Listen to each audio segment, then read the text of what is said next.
تو خوشحال کر اپنی مخلوق پر رحم کر اللہ اللہ۔ میلاد کا موسم ہمارے لیے رحمتوں کا موسم ہے، دلوں کے آنگن کھل اٹھتے ہیں، محبتوں کے آنگن آباد ہو جاتے ہیں۔ اچھا، ایک طرف جب یہ چمن کھلتا ہے، خوشبو پھیلتی ہے اور مہک سے ماحول مشک بار ہو جاتا ہے، دوسری جانب یہ تعفن بھی پھیلتا ہے، لوگ سوالات کی پوٹلیاں لیے آپ کے پاس آتے ہیں، جناب یہ کہاں لکھا ہے، یہ محفل میلاد، یہ اذکار، یہ اجلاس، یہ جلوس، یہ کہاں لکھا ہے؟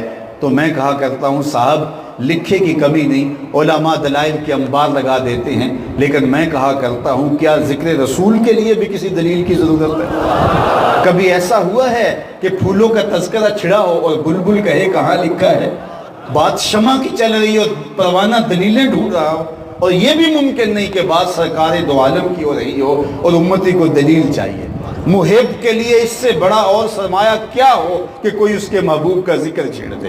عہد ذکر نعمان لنا فإن ذکرہ هو المسک ما کررتہ یتذبع۔ امام شافعی بولے میرے ممدوح کی باتیں چھیڑو، میرے محبوب کا ذکر کرو، ان کا تذکرہ ایسی کستوری ہے جو سے چھیڑتے جاؤ بھی خوشبو پھیلتی چلی جائے گی۔ مطرب سے کہو کہ چھیڑے ذرا اس جان تمنا کا قصہ، مطرب سے کہو کہ چھیڑے ذرا اس جان تمنا کا قصہ، فرقت کے بھیانک لمحوں میں کچھ دل کو سہارا ہو جائے۔ تو اہل ایمان کو تو ٹھنڈ پڑتی ہے، ان کے قلوب کو تسکین پہنچتی ہے۔ حضرت شیخ مہدی الفاسی مطالع المسرات شرح دلائل الخیرات میں لکھتے ہیں، حضور کا ذکر سن کر جس شخص کے کلیجے میں ٹھنڈ نہیں پڑتی، اس کے سینے میں دھڑکنے والا دل کسی مومن کا دل ہی نہیں ہے۔ یہ ہو ہی نہیں سکتا کہ حضور کا دل ہو، حضور کا ذکر ہو اور قرار نہ پہنچے، تسکین نہ پہنچے۔ ہم تو چاہتے ہیں کہ ان کا ذکر چھوڑ دے، چھیڑے، ان کا تذکرہ چھیڑے۔ وہ کیا کسی نے کہا تھا کہ میخانہ سہارا دیتا ہے نہ جام سہارا دیتا ہے، ہم کو تو مدینے والے کا ایک نام سہارا دیتا ہے۔ سینے میں ٹھنڈ پڑ جاتی ہے جب ان کا ذکر کسی کے لبوں پہ سجتا ہے تو سادہ سا لہجہ، لیکن دل نشینی اتنی ہے کہ آپ واہ واہ کر اٹھیں گے۔ انور مسعود ہیں تو مزاحیہ شاعر، لیکن جب نعت لکھنے پہ آئے تو انہوں نے قلم توڑ دیا۔ ان کا نام لبوں پر آئے، ان کا نام لبوں پر آئے، میٹھا میٹھا منہ ہو جائے، ان کا نام لبوں پر آئے، میٹھا میٹھا منہ ہو جائے، ان کے بول بہاروں جیسے اور اصحاب ستاروں جیسے، ان سا پیارا اور نہ کوئی، ان سا پیارا اور نہ کوئی، ان سے بچھڑ کے لکڑی روئی، اور جب وہ سیر کو جایا کرتے سر پہ بادل سایہ کرتے۔ تو ان کی دل آویز باتیں، ان کا تذکرہ نور اہل ایمان کے لیے ٹھنڈک ہے، قرار جاں ہے۔ موسم میلاد آ رہا ہے، گلی گلی حضور کے نام کی مجلس سے بپا ہوں گی، حضور کے ذکر کے ترانے پڑھے جائیں گے، حضور کے نام کا چراغاں ہوگا۔ لیکن میں آپ سے کہوں گا کہ صرف اپنی گلیوں میں جھنڈیاں نہ لگانا، دل کے ایک ایک پرت پہ حضور کے نام کی جھنڈی لگانا، صرف بنیروں پہ چراغاں نہ کرنا، دل کی گلیوں میں بھی حضور کے نام کے دیے روشن کرنا۔ تمہارا ظاہر بھی میلاد منا رہا ہو، تمہارا باطن بھی میلاد منا رہا ہو۔ اپنے طرز زندگی کو، اپنے انداز معاشرت کو حضور کی محبت کے سانچے میں ڈھال دو۔ میلاد کا موسم محبتوں کی فراوانیوں کا موسم ہے، اور محبت کا تقاضا یہ ہے کہ محب کی اطاعت کرتا ہے محبوب۔ وہ محبت کیسی ہے جس میں محب محبوب کی اطاعت سے رخ پھیر لے۔ تو آئیے میں اور آپ اگر حضور سے محبت کا دعویٰ کرتے ہو، یقیناً کرتے ہیں، لیکن اپنی محبت کو اطاعت کے دائرے میں لے کر آئیں۔ محبوب کا حکم تو بڑی بات ہے، محبوب کسی بات کا ارشاد کر دے وہ تو عاشق اپنا سب کچھ لٹا کے بھی پورا کرے گا۔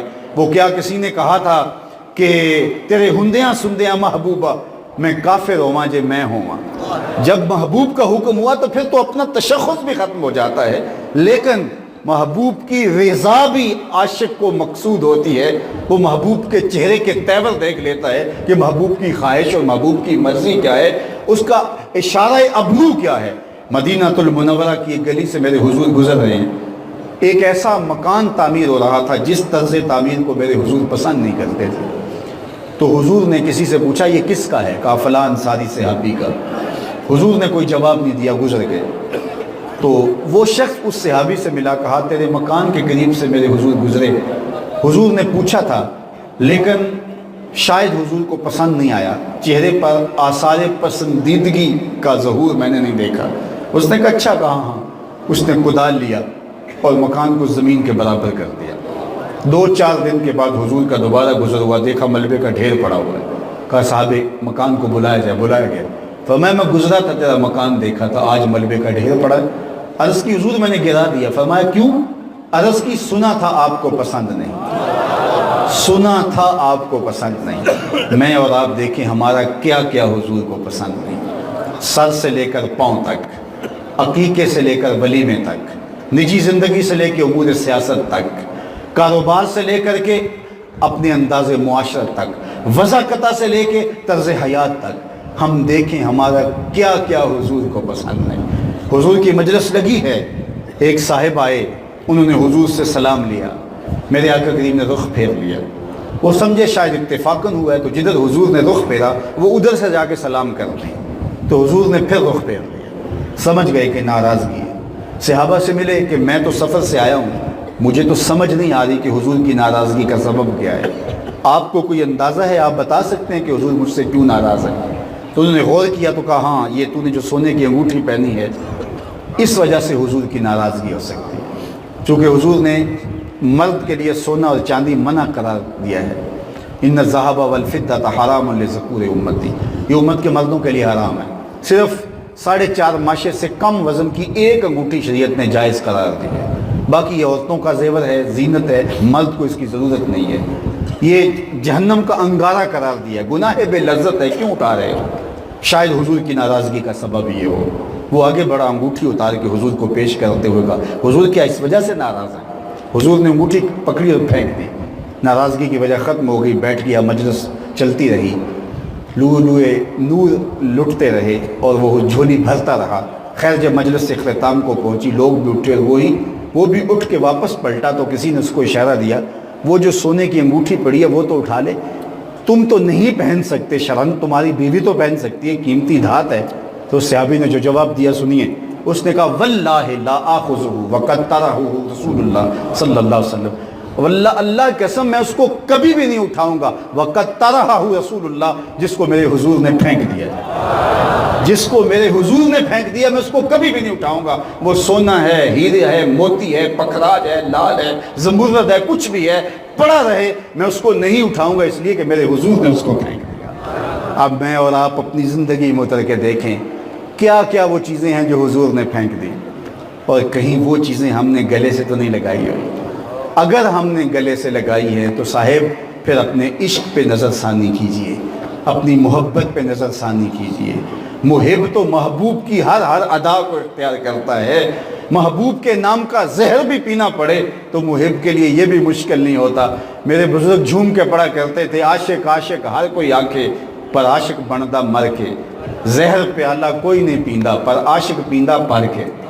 تو محب تو محبوب کے لیے ہر دکھ جھیل جاتا ہے، اور یہ کیسے ہو سکتا ہے کہ محبوب نے ایک چیز پھینک دی ہو اور ایک چیز کو محبوب ناپسند کرتے ہوں اور محب جو ہے وہ اس کو پسند کرتا ہو؟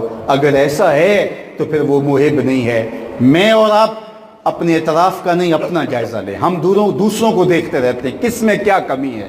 میاں صوفیاء کا تصوف ان 2 جملوں پہ کھڑا ہے کہ جب اچھائی دیکھنے کا شوق ہو تو دوسروں میں دیکھو، اور جب برائی دیکھنے کا شوق آ جائے تو اپنے اندر اتر کے دیکھو، اپنے من میں اتر کے دیکھو کہ میں کہاں کھڑا ہوں۔ دوسرے کی طرف انگلیاں اٹھانے والا اس بات سے غافل نہ ہو کہ باقی ساری انگلیاں اس کی اپنی طرف اٹھ رہی ہوتی ہیں۔ اس لیے اپنے اندر اترو اور دیکھو میں کہاں غلط ہوں، اور حضور علیہ السلام کا طریقہ زندگی کیا تھا، حضور علیہ السلام کا طرز حیات کیا تھا، اور میرا طریقہ حیات کیا ہے۔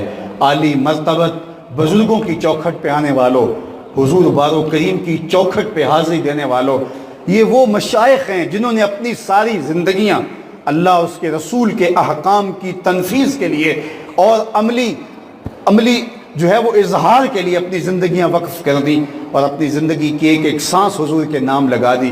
ان کی زندگیاں آپ لوگوں کے سامنے ہیں، اور ان کو دیکھ کر کے اپنی زندگی کی راہیں متعین کی جا سکتی ہیں۔ ان کے عرس کی تقریب میں حاضر ہونا یہ سعادت مندی ہے۔ صاحب عرس کا فیض عرس کے دن خاص طور پہ بٹ رہا ہوتا ہے اور انوار اتر رہے ہوتے ہیں، لیکن صرف فیض اس چیز کو نہ سمجھو کہ میرے مشکل اور رکے ہوئے کام جو ہیں وہ چل جائیں تو شیخ کا فیض نصیب ہوگا۔ شیخ کا فیض توکل ہے، شیخ کا فیض رضا الہی کا حصول ہے، شیخ کا فیض اللہ کی رضا پہ راضی ہو جانے کا مزاج ہے، شیخ کا فیض اللہ نے جو دیا ہے اس پر صابر اور شاکر رہنا ہے اور حضور کی شریعت پہ عمل پیرا ہونے کا جذبہ نصیب ہونا ہے۔ یہ لنگر ہے جو اس چوکھٹ سے نصیب ہوتا ہے۔ آئیے اپنی زندگی کو اتار لیجئے، اپنی زندگی کے اندر ان چیزوں کو جذب کر لیجئے۔ جس سادگی کے ساتھ، جس محبت کے ساتھ ریت کے ان ٹیلوں میں بیٹھ کر کے وہ مرد قلندر روشنیاں بانٹتا رہا، اجالے بکھیرتا رہا، آج اس صحرا کے ذروں ذروں سے ضیائیں پھوٹ رہی ہیں اور آج یہاں سے نور و نکھت اور اجالے نکل رہے ہیں اور آج یہاں چاروں طرف ریت کے ٹیلے ہی ٹیلے، لیکن یہاں جب پہنچتے ہیں تو سما ہی بدلا بدلا لگتا ہے۔ وہ کیا کسی نے کہا تھا، ارے میں گسارو سویرے سویرے خرابات کے گرد پھیرے بپھیرے، کبھی اس طرف بھی گزر کر تو دیکھو بڑی رونقیں ہیں فقیروں کے ڈیرے۔ تو یہ روشنیاں، یہ اجالے اور یہ نور و نکھت اور یہ رونقیں، یہ فرحتیں، یہ تازگیاں، یہ نصیب کہاں سے ہوئی؟ اسی ایک چوکھٹ کا فیضان ہے، اسی دہلیز کی غلامی کے صدقے سے یہ سارے اجالے یہاں آئے۔ تو یہاں سے روشنیاں سمیٹو، یہاں سے اجالے لے کر کے اپنے اپنے علاقے اور اپنے اپنے ماحول میں پھیلا دو اور ایک صالح معاشرت کی تشکیل کے اندر معاون اور مددگار بن جاؤ۔ لیکن اگر آئے اور چلے گئے اور کچھ حاصل نہ کیا تو یہ محرومی کے علاوہ اور کچھ نہیں ہے۔ آئیے میں اور آپ اس عہد نور میں اور اس جو ہے وہ دربار رحمت کے اندر اپنی جھولیاں پھیلا کر کے اور اپنے دامن پھیلا کر کے خیرات مانگیں، نور کی، نکھت کی، اجالوں کی، روشنیوں کی اور حضور کی اتباع کی خیرات مانگے۔ میرے استاد فرمایا کرتے تھے، یہ نہ ہو کہ لوگ تمہیں پوچھے تم کون ہوتے ہو اور تمہیں بتانا پڑے جناب ہم مسلمان ہوتے ہیں، یہ دیکھو مذہب کے خانے میں اسلام لکھا ہے۔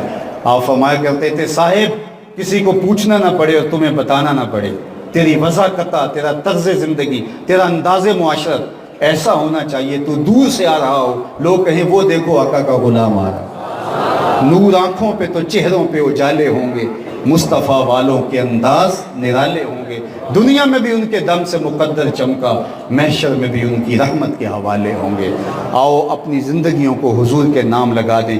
اقبال کے سارے کلام کا رس نہ چھوڑوں تو جوس یہ نکلتا ہے، کی محمد سے وفا تو نے تو ہم تیرے ہیں، یہ جہاں چیز ہے کیا لوح و قلم تیرے ہیں۔ اقبال کہتے ہیں حضور سے وفا کرو پھر قلم بھی تمہیں دے دیں گے، تختی بھی تمہیں دے دیں گے، پھر جو لکھنا ہوا خود ہی لکھ لینا، تمہاری تقدیر کے فیصلے کہیں اور نہیں ہوں گے بلکہ خدا بندے سے خود پوچھے گا بتا تیری رضا کیا ہے۔